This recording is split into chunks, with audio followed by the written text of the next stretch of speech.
Relief होती है।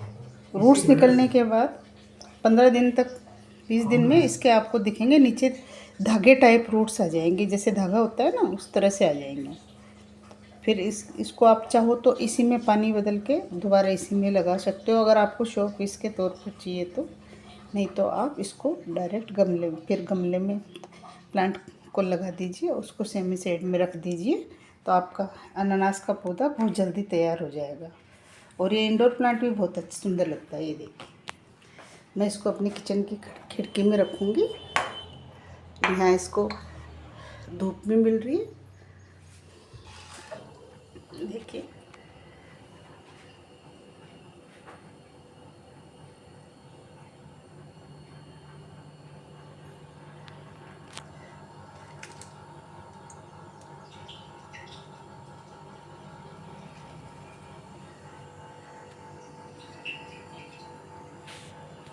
इस तरह से आप अपने अनानास का प्लांट तैयार कर सकते हैं, गमले के लिए भी और इंडोर प्लांट के लिए भी। इसकी पत्तियां बहुत चमकदार और हरी होती हैं, देखने में बहुत सुंदर लगती हैं।